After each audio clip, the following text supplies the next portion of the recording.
का क्या कहना। ओम शांति 8 सेप्टेम्बर 24 अव्यक्त महावाक्य पुनरावृत्ति 15-12-20 टॉपिक एक व्रता होई पवित्रतार धारणा द्वारा आत्मिक स्थिति रे रही मानसिक सेवा कर। आज आत्मिक पिता चारिआडरू आत्मिक संतान मानकर आत्मिक स्थिति को देखुछंती। प्रत्येक संतान भितर आत्मिक स्थितिर झलक केते अछि, तेबे आत्मिक स्थिति नयन द्वारा ही प्रत्यक्ष होता है। आत्मिक स्थिति रे शक्तिशाली आत्मा सर्वदा निजर नयन द्वारा अन्य मानकु मध्य शक्ति प्रदान करिथाए। तार आत्मिक स्मित हास्य चेहरा अन्य मानक मध्य खुशीर अनुभूति कराई थाए। सेमानकर चालीचलन एवं चेहरा फरिश्ता मानक भली डबल लाइट देखा जाउथाए। एही भली आत्मा अभिमानी स्थितिर आधार हैला पवित्रता। जेतिकी जेतिकी मन बाणी एवं कर्म रे पवित्रता थिब सही अनुसार आत्मा अभिमानी स्थिति देखा जीव। तेबे पवित्रता ब्राह्मण जीवनर श्रृंगार अटे एवं मर्यादा मध्य अटे। तेणु बाप दादा प्रत्येक संतानर पवित्रतार धारणा आधार रे आत्मिक स्थिति को देखुछंती। आत्मा अभिमानी स्थिति रे रहुथिबा आत्मा एही दुनिया रे रहुथिले मध्य अलौकिक फरिश्ता भली देखा जाए। तेणु निजे निजको देख चेक कर मोर संकल्प रे मोर बाणी रे आत्मिक भाव अछि तो। आत्मा अभिमानी संकल्प निज भितरे मध्य शक्ति भरी देई थाए एवं अन्य मानकु मध्य शक्ति प्रदान करिथाए। जहाकु तुमे माने अन्य शब्द रे कहूछ आत्मिक संकल्प मानसिक सेवार निमित्त होइथाए। आत्मिक बाणी निजकु एवं अन्य मानकु सुख शांतिर अनुभव कराई थाए। तेबे तुम मानकर मात्र गोटिए आत्मिक बाणी अन्य आत्मा मानकु जीवन रे आगकु बढ़िबार आधार होई जाए एवं आत्मिक बाणी सुनाउथिबा आत्मा वरदानी पाल्टी जाए। आत्मिक कर्म निजकु मध्य सहजरे कर्मयोगी स्थितिर अनुभव कराई थाए एवं अन्य मानकु मध्य कर्मयोगी करिबार दृष्टांत होई जाए। जेउ माने भी सेमानक संपर्क रे आसी थांती सेमाने सहयोगी कर्मयोगी जीवनर अनुभवी होई जांती। किंतु एकथा मध्य सुनाई सारिछु जे आत्मिक स्थिति रे रहिबार बीज हैला पवित्रता। जदि पवित्रता स्वप्न रे मध्य भंग हेउ नथिबो तेबे जाई आत्मा अभिमानी स्थिति देखा जीव। तेबे पवित्रता केवल ब्रह्मचर्य व्रत को कुहाजिब नाही, किंतु प्रत्येक बाणी प्रत्येक संकल्प प्रत्येक कर्म ब्रह्मचारी हेबा दरकार।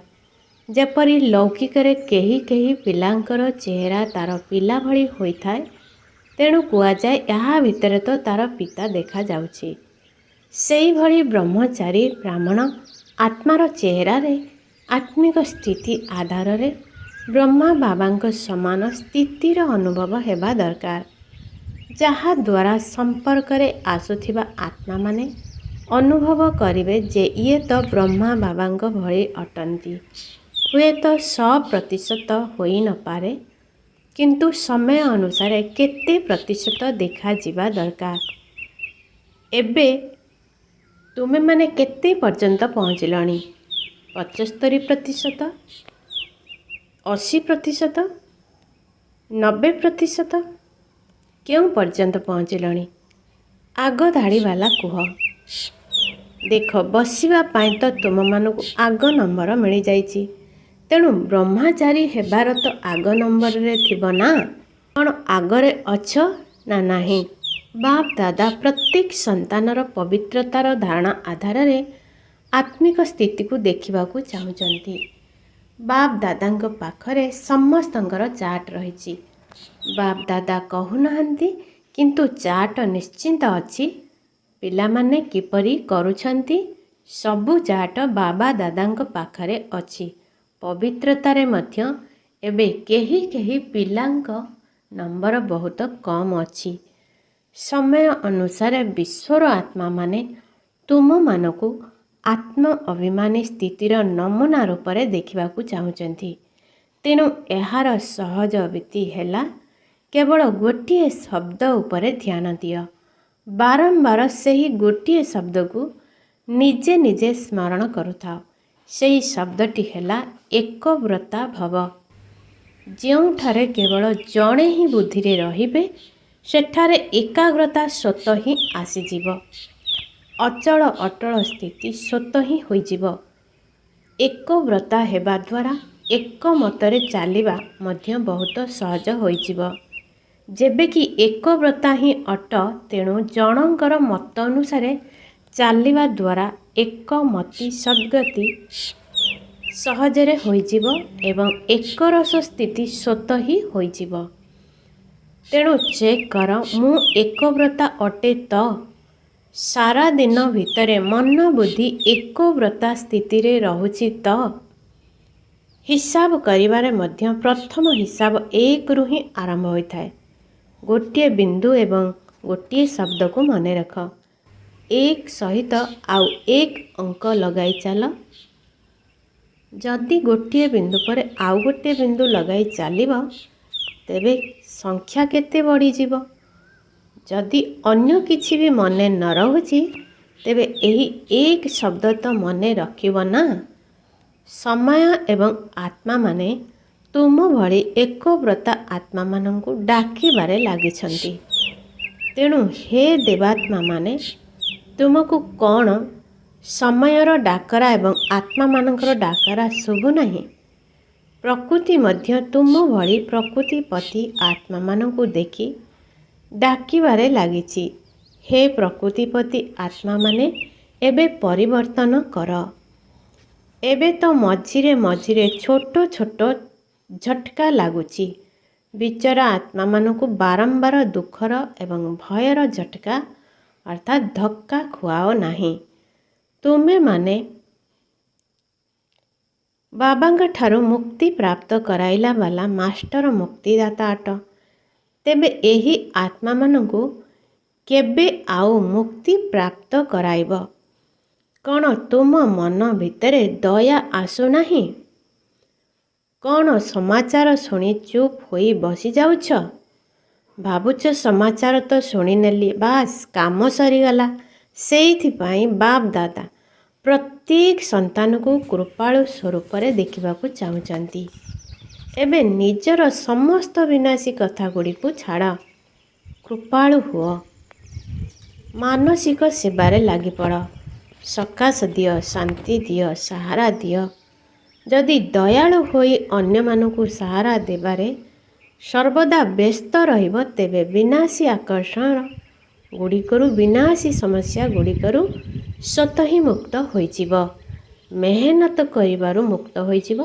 ତେବେ ବାଣୀର ସେବା କରିବାରେ ବହୁତ ସମୟ ଦେଲ, ସମୟକୁ ସଫଳ କରିଲ, ସନ୍ଦେଶ ମଧ୍ୟ ଦେଲ, ଆତ୍ମାମାନଙ୍କୁ ସମ୍ବନ୍ଧ ସମ୍ପର୍କରେ ମଧ୍ୟ ଆଣିଲ।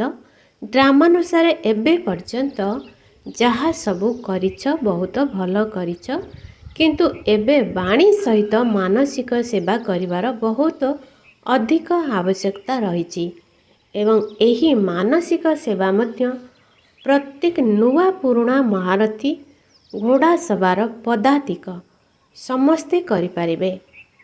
ଏଥିରେ ବଡ଼ମାନେ କରିବେ।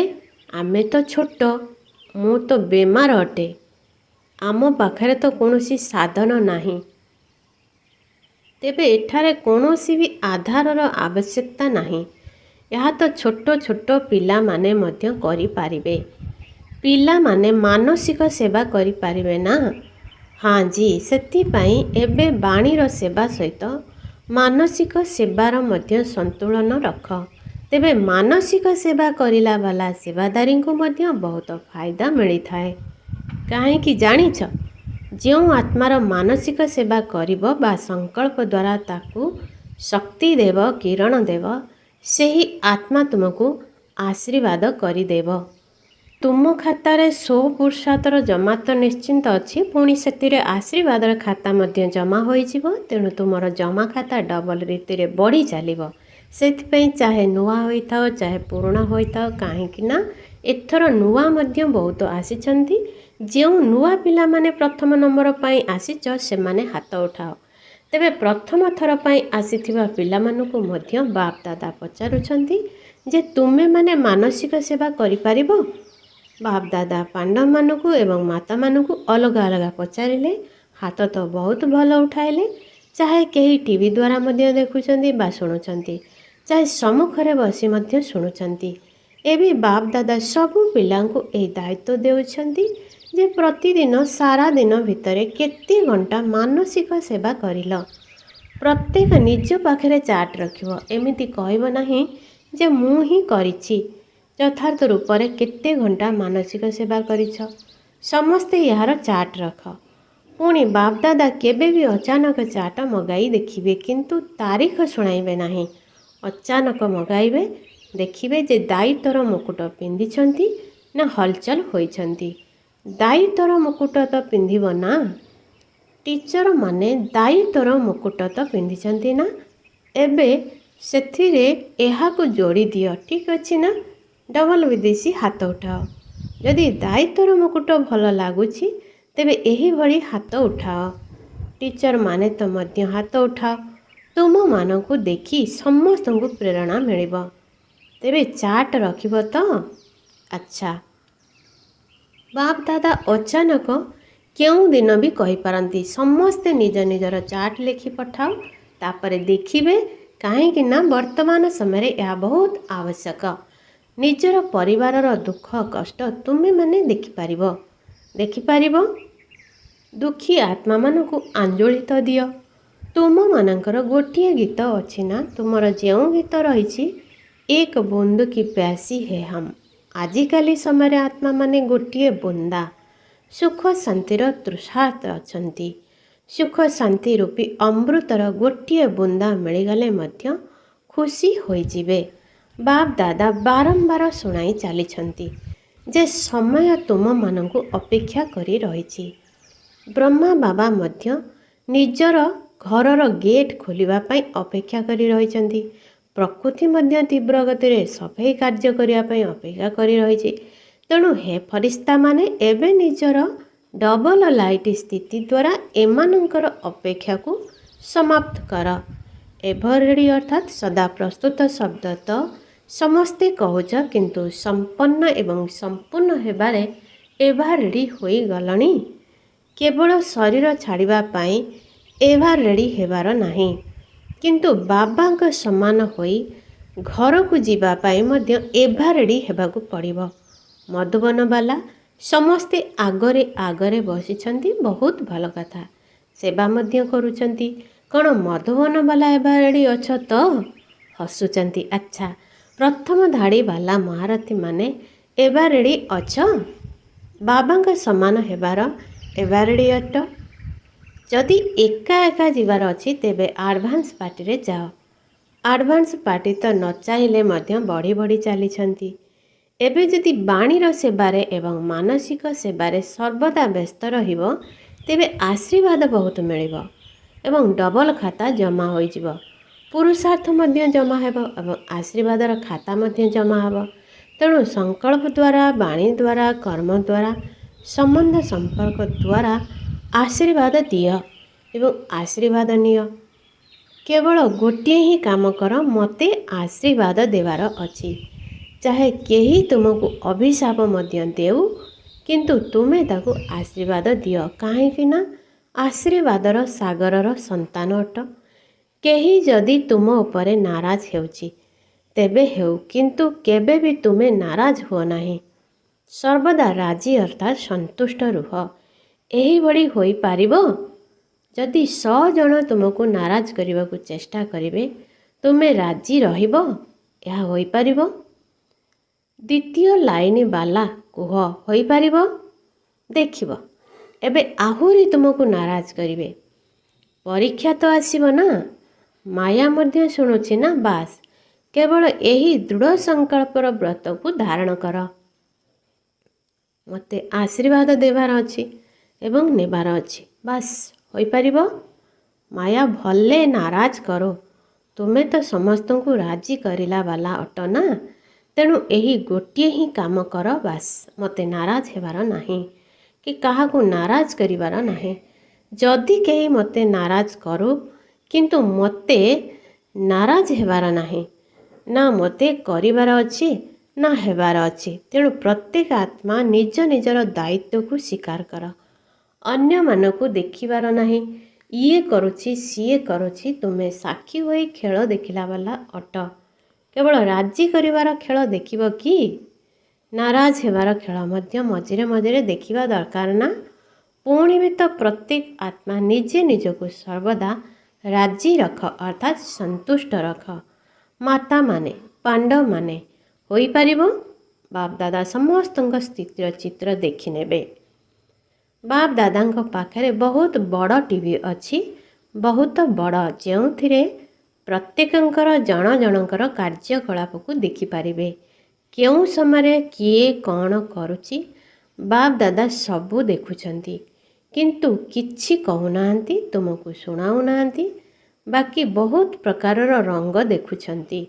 ଲୁଚି ଲୁଚି କରି କ'ଣ ସବୁ କରୁଛ ତାହା ମଧ୍ୟ ଦେଖୁଛନ୍ତି। ପିଲାମାନଙ୍କ ଭିତରେ ଚାଲାକି ମଧ୍ୟ ବହୁତ ଅଛି। ବହୁତ ଚାଲାକ ଅଟନ୍ତି ନା। ବାପ ଦାଦା ଯଦି ପିଲାମାନଙ୍କର ଚାଲାକି ବିଷୟରେ ଶୁଣାଇବେ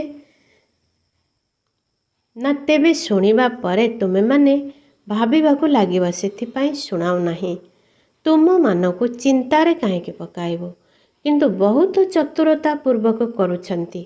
ଯଦି ସବୁଠାରୁ ଚତୁର ଦେଖିବାକୁ ଚାହୁଁଛ ତେବେ ବ୍ରାହ୍ମଣମାନଙ୍କ ଭିତରେ ଦେଖ। କିନ୍ତୁ ଏବେ କେଉଁଥିରେ ଚତୁର ହେବ? ମାନସିକ ସେବା କରିବାର ଚତୁର ହୁଅ। ପ୍ରଥମ ନମ୍ବର ନେଇଯାଅ। ନିଜର ନମ୍ବରକୁ ପଛରେ ରଖ ନାହିଁ। ଏଥିରେ କୌଣସି କାରଣ ଦର୍ଶାଅ ନାହିଁ।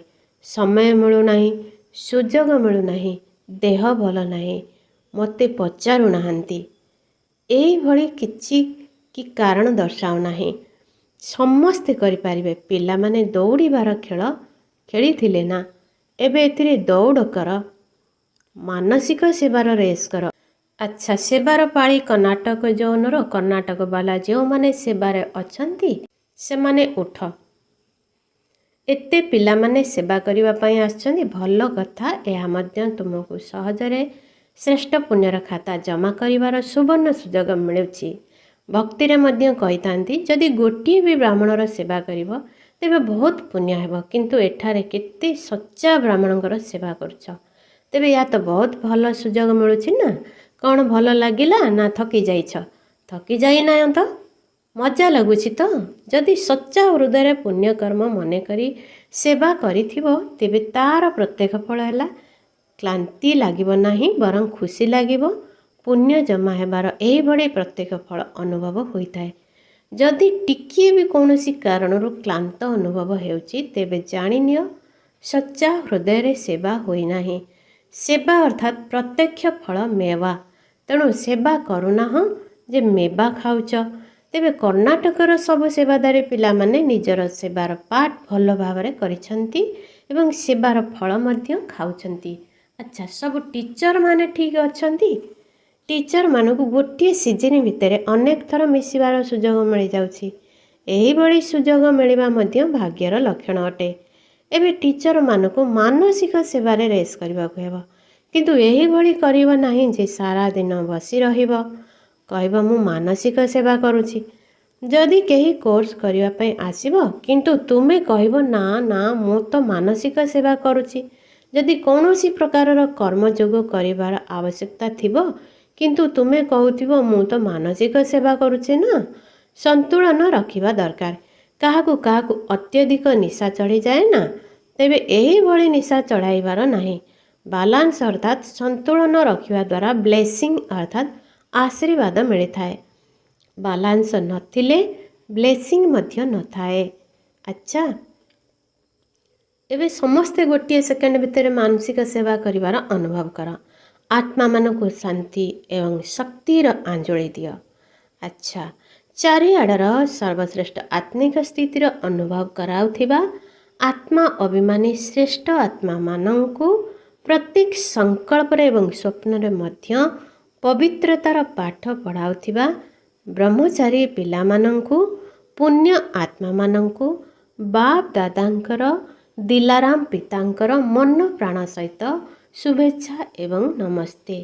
आम पिलामानंकर मन प्राण सहित बाबा को नमस्ते नमस्ते नमस्ते। Good morning. दादी जी एवं दादी जानकी जी को सहित व्यक्तिगत साक्षात्कार। बाप दादा तो त्रिमूर्ति ब्रह्मांकर दृश्य देखाइले तुमे माने देखिल कहीं तुमे माने बाबा समान होई बाबांकर प्रत्येक कार्य साथी अट ना से दृश्य देखाइलु। बाप दादा तुम दुही को विशेष शक्ति गुड़िकर उइल कर देइछंती। उइल पावर अर्थात इच्छा शक्ति मध्य प्रदान करिछंती एवं समस्त शक्ति गुड़ी को मध्य उइल कर देइछंती अर्थात इच्छा पत्र माध्यम रे हस्तांतर कर देइछंती। सेइथिपाई शक्ति गुड़िक कार्य करि चालिछंती। निर्देशकर्ता बाबा कराउछंती एवं तुमे माने निमित्त होई करूछ।